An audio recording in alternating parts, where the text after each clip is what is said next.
Welcome back. And today we're looking at, how do you put it now? Okay, let's take it this way. As the Buhari administration begins to wind down, it's time to do stock taking. We'll look at some of the key players and how they have contributed to the effectiveness of this administration and what the future might hold ahead of it. And today we're starting out with the Vice President, Professor Yemi Osinbajo. What did he bring to the table? Plus, the essence of a book, Osinbajo Strides, defining moment of an innovative leader. Okay. You might be wondering, is he in the studio? His right-hand man is here. Mr. Laula Akande, Senior Special Assistant Media and Publicity to the President, Office of the Vice President. Thank you for joining us. Thank you for having me. Good morning.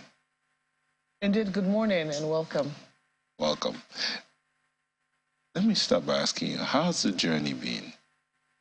Well, I will say first and foremost that it's such a great privilege to be able to serve your country, and even much more for me personally to be able to work with somebody like Professor Yemi Osinbajo, a man of great inspiration, competence, character, and capacity.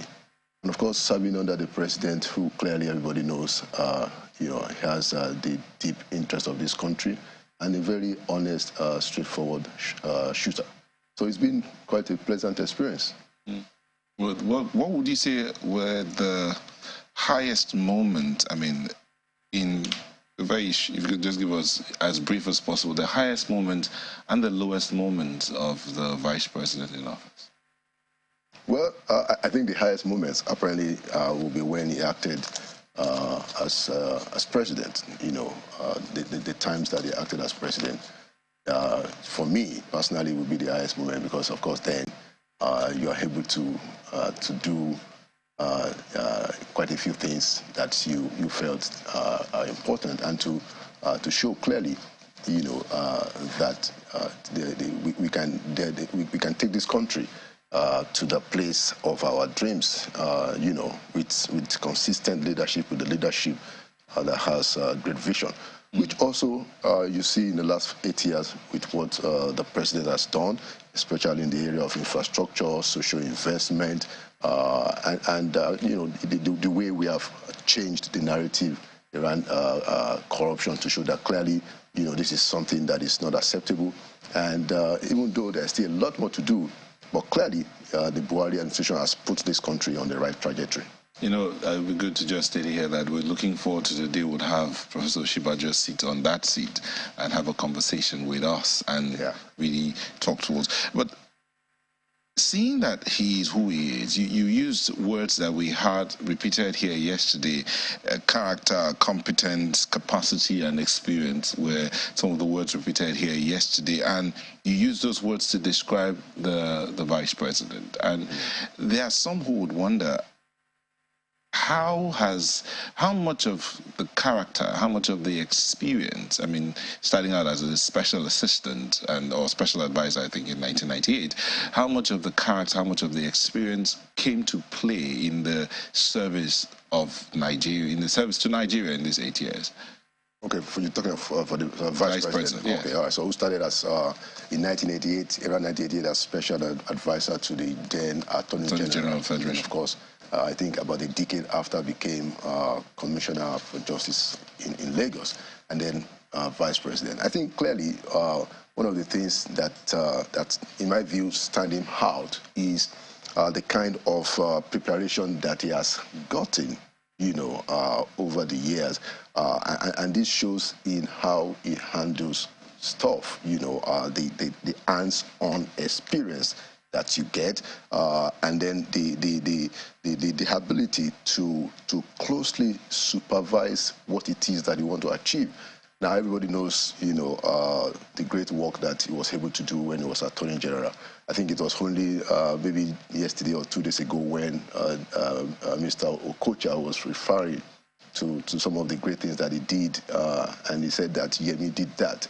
When you see a consistent commentation about somebody, whether they are his peers, professional peers, whether they are ordinary people, whether they are former leaders, whether they are journalists. Everybody's saying the same thing about somebody. It's just a clear evidence that the man not only has the capacity to do it, he has the competence to do it, and he has the character. You know, he understands that people must be at the center of governance, and he understands that justice must be at the center of governance. And this is reflected all through his public service since 1988 up until now. Well, I sincerely wished, as my colleague is wishing, that this conversation were with the Vice President himself. And I know that in the past, you know, he did grant interviews, sit down one-on-ones. I was privileged once to have that opportunity with him on a sister program, Hard Copy. And it's very interesting, his insights into the problems, the challenges confronting Nigeria, and what will be some of the solutions. I think that was very early on in this administration. The conversation I'm talking about happened in 2016. And since that time, he hasn't spoken much on a one-on-one interview.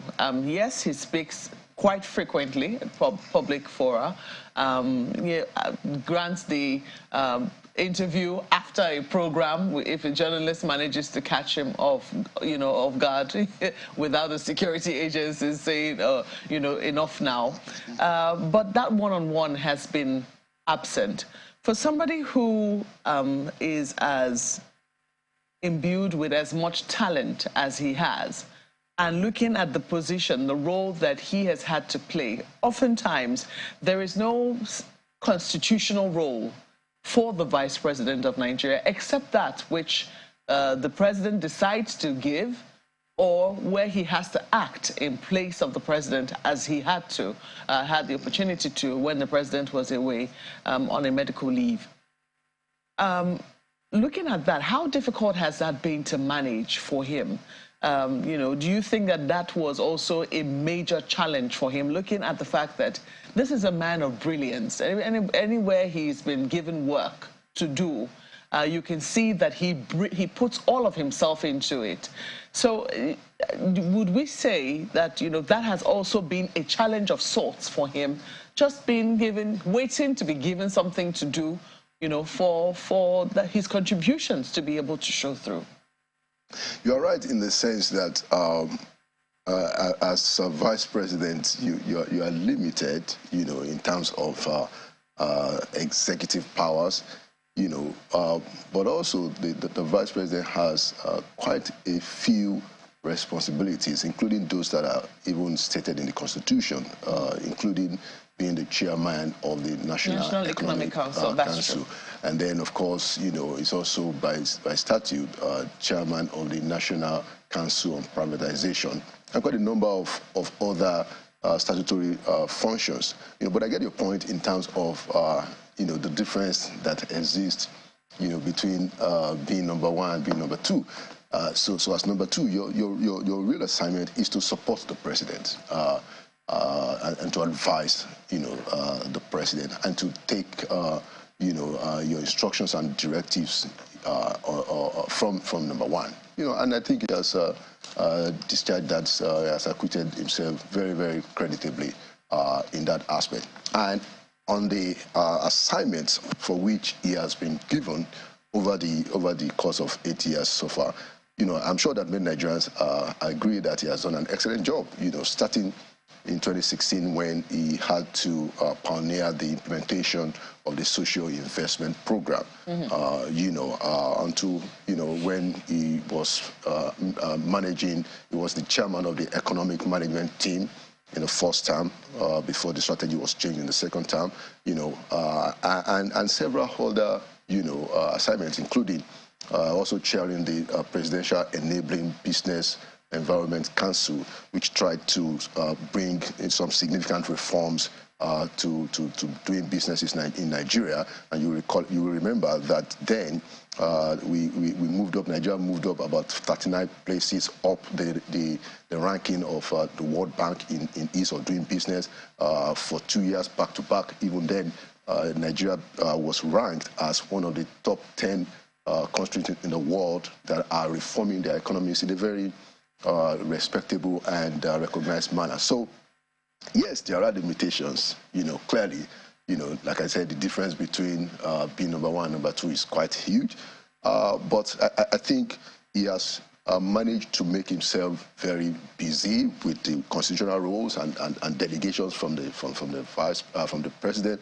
And I think it was General Gowon that said recently that one of the things that he says about the vice president is that he brings a collaborative approach to governance, and that in his own view, Professor Osinbajo has been the most effective vice president in Nigeria's history. So yes, there are limitations, but clearly this man, the vice president, has done an excellent job, made himself busy, and impacted lives of Nigerians in a positive way. And I think, the facts are there for people to see. Well, it's not always been a smooth ride. There have been, very, very bumpy political positions that, we've seen in our polity. The president and his vice, or would I say his deputy, because they say you don't say vice, and his vice president have always tried to maintain one government. It's one of the reasons why when I think you and a number of other people were hired, were hearing that, oh, you were special assistant to the president in the office of the vice president. And that face of oneness is what they have tried to keep throughout the 8 years. Initially in 2019, or preceding 2019, people were wondering if the president ran again, was Vice President Osinbajo still going to be his vice presidential candidate? Well, the president swiftly answered that question. But there had been some delicate situations, especially those that border on the unity of Nigeria, talking about the North-South divide, talking about Christianity versus Islam, which, that dichotomy really ought to be non-existent. But these sort of things have reared their head when we've faced situations of conflict where people felt that the president wasn't speaking up enough, especially against the herdsmen crisis that had taken up many parts of the north-central states. And they expected that the vice president was going to be a little more vocal, and that if he wasn't going to be vocal in terms of expressing how Southerners felt to the president, that perhaps they were going to see him resign.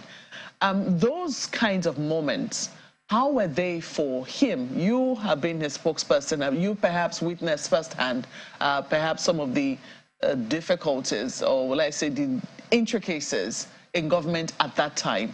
How were they for him? Can you tell us? Well, I mean, what I would say is that the president and the vice president have done what, in my view, my honest view, they've done very well in showing an example of how, people at that level ought to operate. I think they share a common purpose, to do things right.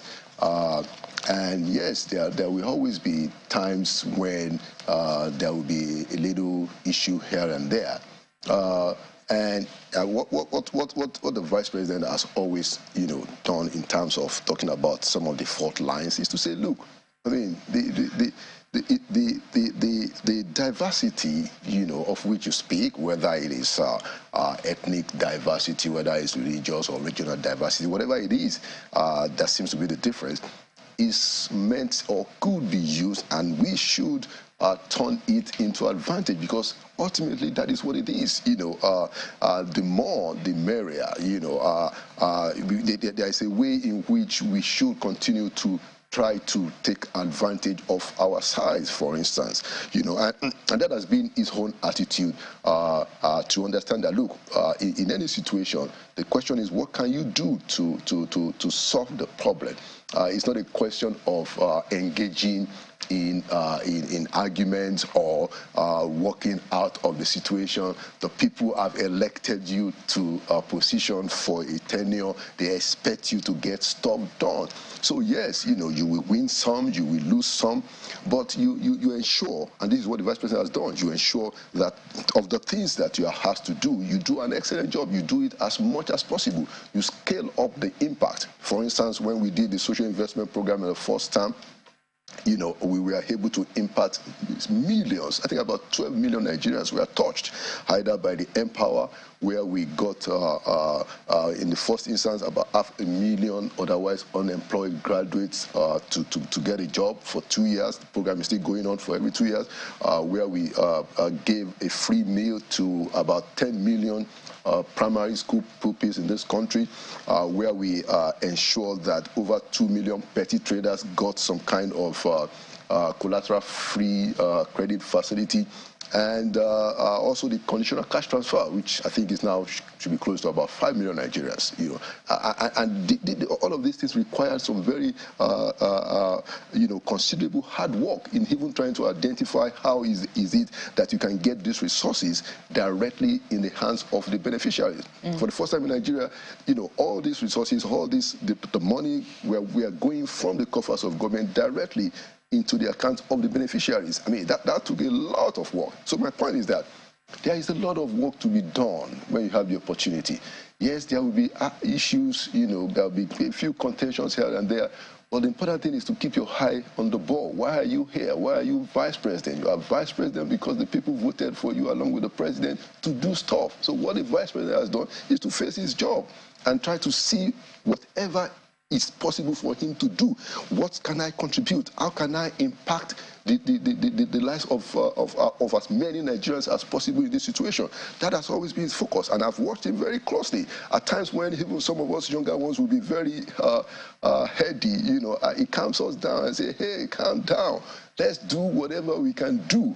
And I think he has done a great job of that. In some quarters, the vice president is referred to as a star boy. And one of the quotes, one of the things he's been quoted as saying, especially in the build-up to the 2023 elections, was, it says, while at the side of President Muhammadu Buhari, I have seen firsthand the nuances and complexities of the challenges that confront us as a nation. Now, one of the challenges that confronts Nigeria is the ability to communicate with the Nigerians, because what you're talking about how these resources were moved from the coffers of government directly to the citizens, has been faulted in many quarters by Nigerians, maybe a product of communication, but these are some of the nuances that Nigerians have had to deal with, and I'm sure the Professor Osinbajo has had to deal with it as well. But in all of that, in the fact that there is barely any trust between the citizens and the government, how has he fared in communicating the truth that he knows? You've talked about him. How has he managed that? Oh, well, I mean, I think one of the things that he does very well, and again, this is something that you guys can bear out, is that he communicates, he connects with the Nigerian people. I think if there is one, in my personal view, if there is a Nigerian leader that understands, how to connect with the Nigerian people, you must give it to the vice president. And this explains why, there's so much love, from the people with him. Like I said, there is hardly any Nigerian today, short of just being politically contentious. Of course, if you're a politician, you're going to get a lot of opponents whose job is just to oppose you regardless of the fact. But my point is that he has done a good job in communicating with Nigerians. And that is why Nigerians understand that he's different. My colleagues in Lagos will come in, but just before they do it, this one thing, there are those who feel that he has been stifled even in communicating with the people, that he's not been allowed to connect with the people as he used to. A lot of people that used to see the vice president no longer see him. He doesn't go for events anymore. No. It's as though he's cocooned to a certain as though he's cocooned to a certain part of the Nigerian space. No. And he doesn't come out as he used to. We just had a lecture. He was invited by the National Institute of Policy and Strategic Studies just a few weeks back in Kuru, where he spoke about ethnicity, religion and politics. It goes out very, very often. Well, of course, we are running down now, so you're not going to see the kind of engagement that you saw when we started. But it's been good. He's done quite a number of lectures lately. Both at home and abroad, touching on very important issues. To the country. About our future, around climate change. Our energy energy transition, you know, and you know, he still has interactions with governors. It goes out, it goes to a public event, you know, at least every week, not less than 3, you know, including church. You know, he goes to church in this city, you know, every Tuesday, you know, he's out there. You know, I mean, he's engaging. I don't think it's true that he's cocoon at all. Now, the truth of the matter is that, you know, it is not everything that you want to say that you should say until the right time comes for you to say what you can say. You know, it's, there's a saying in my language that it is not everything that the eye sees that the mouth says. You know, a lot of things you have to take it in your stride, but keep your eye on the ball. Why am I here? You know, what job am I supposed to do? Do that. And that's what the Vice President has done. My colleagues in Lagos have some questions. Say, Ayo, Bukola. Yes, thank you, Nyota.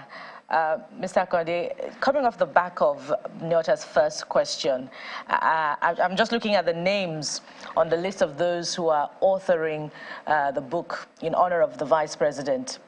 Osinbajo strides, and you know, there are big names in journalism. Azu Shekwene is there, Richard Akinola is there, you know, so it speaks to his work.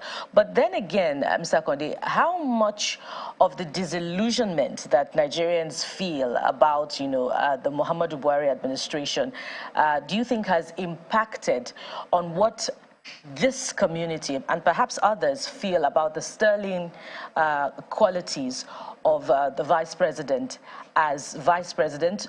Well, you say he is the best Vice President that Nigeria has ever produced. So how much of this disillusionment impacts on this career?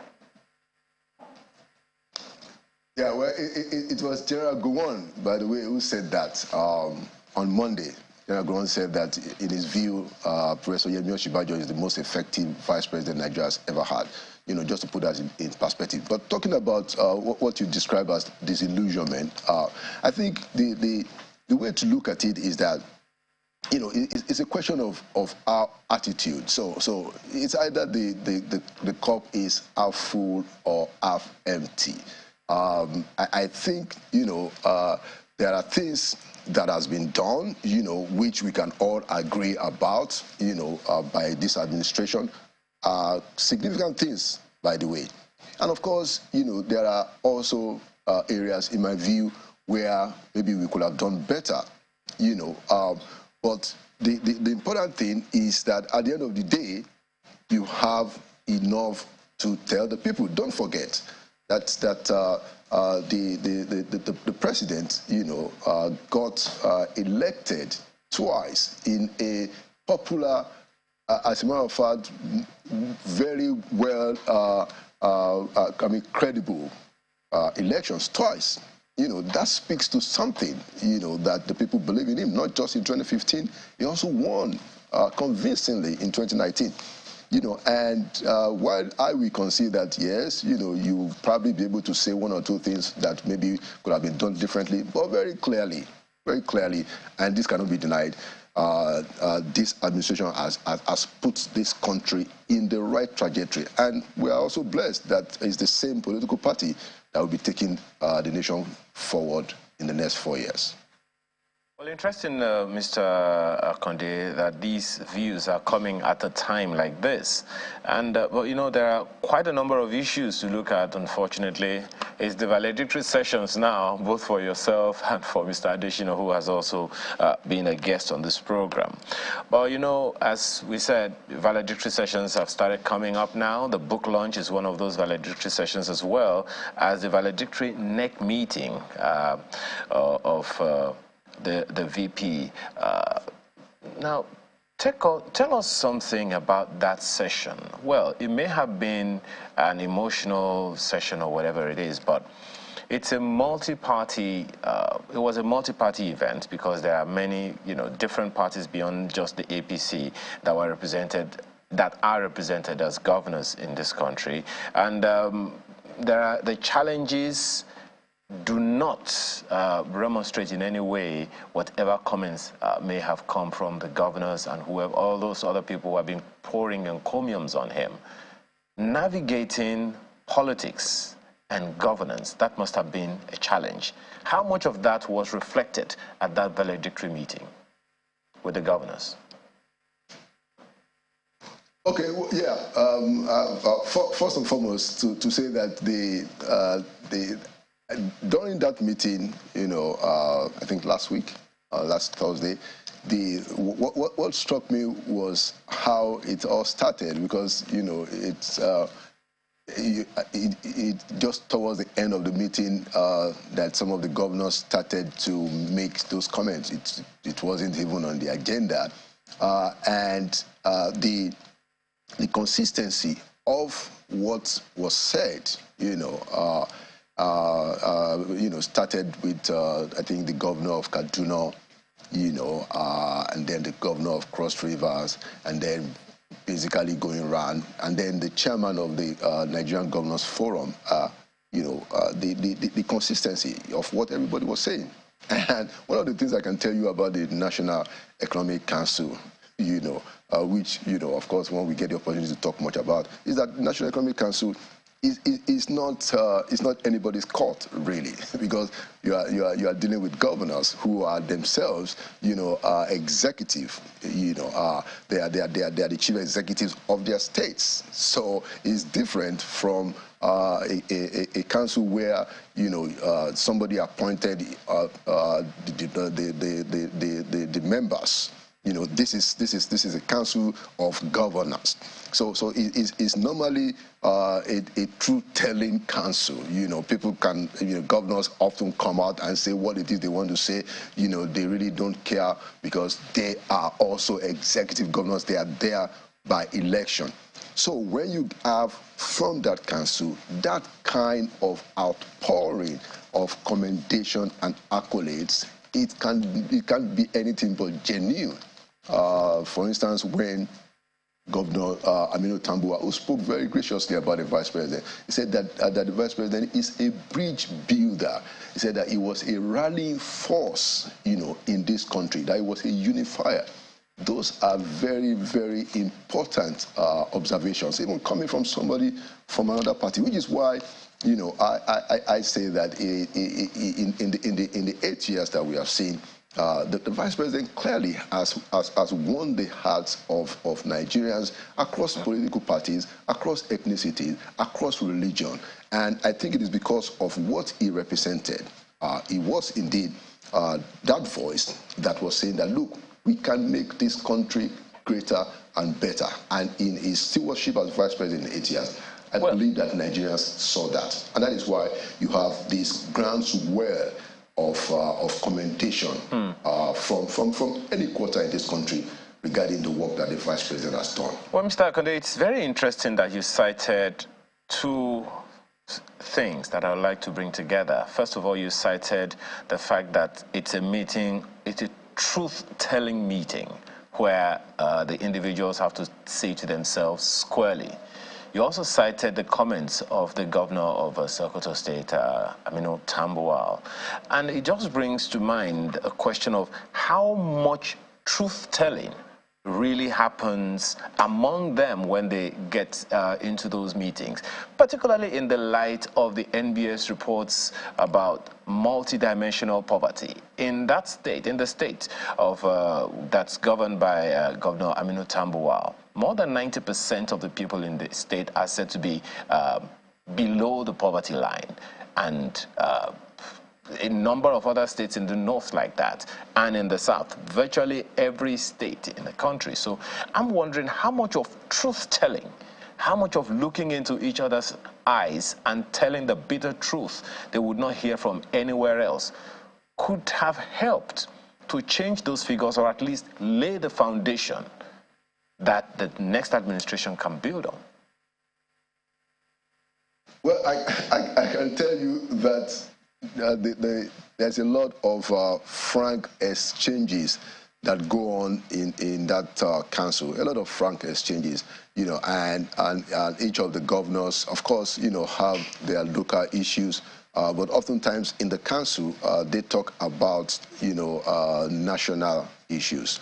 And even though the council also has, talk about, for instance, human capital development, has a unit that does that tries to provide advisory for the governors, tries to build capacity on these issues, try to encourage, you know, a particular direction in dealing with the issues of poverty, in dealing with the issues of education, in dealing with the issues of health, you know, on an ongoing basis, you know.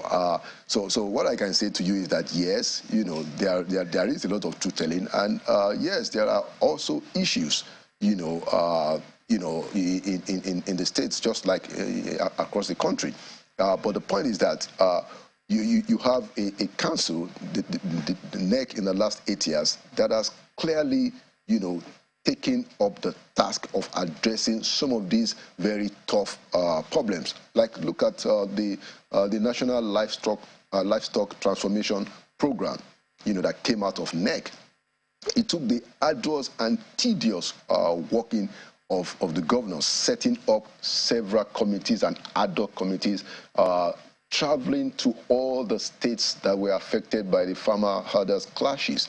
The governors, the vice president set up a subcommittee, I think that was headed by the governor of Ebonyi, Engineer Umahi, with other governors. I think about 9 of them were on that subcommittee, and went to all the states that were involved. They had to go there, met the different communities, the farmers and the herders, brought them together and developed a report, you know, which everybody virtually on that council agreed to. Now, it wasn't easy to come to that kind of conclusion, but the council managed to develop such a consensus on the issue. And clearly, we have seen that that report, that National Livestock Transformation Program, is the way out. And some of the plan are already being implemented as we speak, you know, and clearly giving the direction of how to resolve the problem. So the council have done quite a bit of very serious work, and a few of the outcomes, you know, bear this truth out. Well, on a lighter note, Mr. Akande, a quick examination of the Vice President's intellectual ambassadorial work. And I'm quoting from a speech he delivered at the NIPSS. He says, when the forces of primordial division and polarization are harnessed for the sake of electoral gain, the venom of such devices remains and continues to poison communal relations, setting neighbors against neighbors. And just listening to him in that soundbite that we heard earlier, he talked about the need for political actors to commit to ethical revolution. So how much of his, you know, intellectual advocacy in shaping political behavior and reorientation can change potentially, you know, the nature of our politicking and national cohesion, even beyond his office as Vice President? Yes, thank you. So I think in my view, one of the things that the Vice President has done very creditably is being a voice of reason, you know, all through, especially when it speaks to the Nigerian elite, be it the political elite and business elite, even religious elite. Is being a voice of reason, is to say that, look, I mean, it is important for us elites to get these things right. He has advocated over and again for an elite consensus to determine, look, this is the minimum that we ought to be able to deliver as leaders to our people, whether be it in the area of the electoral system, whether be in the area of even an ethical, of which you speak, the ethical standard. What are the minimum, whether it be in the area of justice, you know, social justice, whether it be in the area of even delivering, you know, the empowerment to the people, transforming the lives of the people. A lot depends on the elite. And Professor Osinbajo has been that voice calling for that that consensus, that understanding, saying that, look, we have to make sure that as elites, we are the ones that remove the differences. We are the ones that try to emphasize the things that bring us together. We are the ones to talk about the unity, the oneness, the strength in our diversity. That is what he has represented. And I think, you know, this is the way forward for our country. It's clearly a great country, and we just have to understand, especially those of us that are elites, that we need to have consensus on all the major issues, be it human capital development, be it economic development, be it political engagement. We need to understand that, look, there is a minimum that the people expect us to deliver, because we have been privileged not only by our exposure to education and other privileges that has come the way of those of us that are in leadership positions, but that privilege itself confers on us a responsibility to transform the life of the people. And that is why for the Vice President, it's all about the people. It's all about the people. And that is what he says every time in all his meetings. He says to people in government that, look, whatever we are doing, this is a country of 200 million people. If government is going to do a program, you can't be talking of a few hundred thousands. You're talking about 200 million people. We should be talking in the millions, in the tens of the millions, in the hundreds of millions, so that we can actually impact the life of the people. Because those people are looking up to us. Mr. Akande, as you speak, my mind is going back pre-2023, when the Vice President also threw his hat in the ring, offered himself up to be President of Nigeria. It almost sounds like as if you're campaigning all over again. And, that was a very interesting period, because people wondered for many years before that time if he was going to run or not. And he took his time before he eventually made a decision to run. We saw that he visited the president, and he said that he had, told the president of his intention to run. People were wondering whether his principal was going to endorse him and perhaps raise his hand up as the person whom he was supporting. From what we saw, that didn't quite happen. It would seem that President Buhari stepped back and let everybody, do what it is that, that they wanted to do in terms of canvassing for votes at the primaries. His speech at the primaries was was one for the books. People still remember quotes from that particular speech which he gave that night. But looking at what transpired within the party, the fact that eventually he wasn't the one who was picked, people felt that, he as vice president, since the person who brought him into politics, more or less, Asiwaju Bola Ahmed Tinubu was the one who was also interested in the race. People felt, he ought to have stepped back, etc. How was it managing the politics around that at that moment, and also the aftermath of it? Did he have any reservations as to, the decision of his party? Of his party members, and how did he also affect his own standing, perhaps within Lagos and Ogun State, where his base lies? Well, I think for him, and this is also my own view, by the way, what was important is to take an action or whatever step you're going to take in the best interest of the people. So public interest is the overriding factor, which was why I personally believe that, look, you couldn't have been vice president for 8 years, and the kind of vice president that you were, how much work, that has been done, and the level of understanding that you have acquired in terms of what has to be done, and the capacity that you have demonstrated when you had the opportunity to act for the president.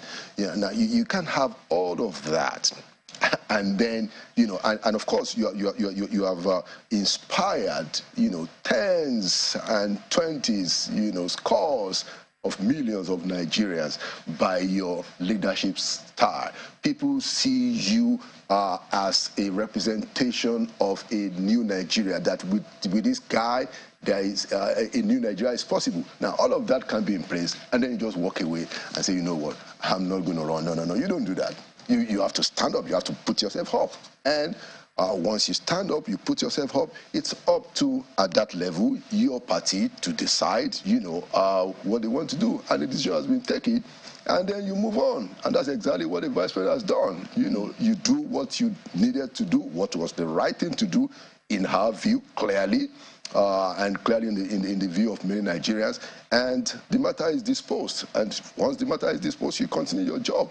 Right. And when you finish your job, there's still something that is going to come. I'm sure you heard what Mo Ibrahim said in Kenya last week about how respected, you know, the global community, how much respect the global community has for him. So this is what you do, Margaret. You know, you do your part, and then you move on. Okay, we do know that as we begin to wind up, we know that the vice president has a lot of invitations waiting for him out there for lectures here and there. But just one about food and nutrition. We understand the Minister of Information is organizing a food and nutrition media team. That used to be in the office of the vice president.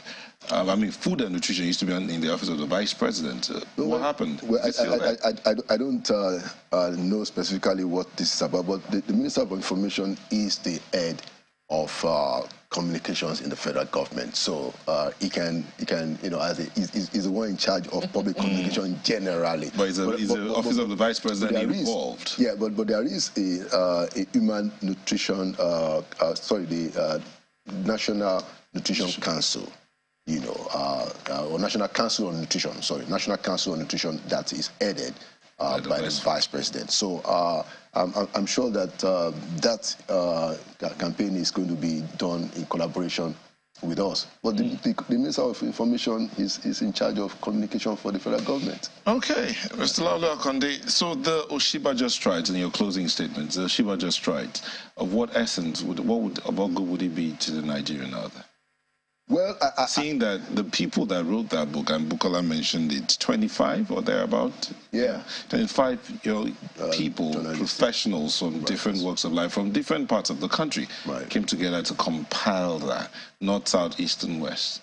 How's that helping Nigeria? Well, you know, what thrills me about the book is the fact that all these journalists and writers, including many accomplished professionals, came together on their own to say that, look, it's important to document what the vice president has done. It's important to give a clear indication that this guy, is somebody that inspires us. That was what thrilled me, and just looking through the names of the people, that authored several chapters there, you will see people from all directions, all angles of this country, and it's just encouraging. I mean, for me, I find it as an encouragement that people know what the vice president has done. Clearly. It's good, Mr. Akande, it's good that you are encouraged, because I'm not sure you're done serving your country yet. Thank you so much. Mr. Laulu Akande is a Senior Special Assistant, Media and Publicity to the President in the Office of the Vice President. Thank you for coming on the show this morning. Thank you for having me.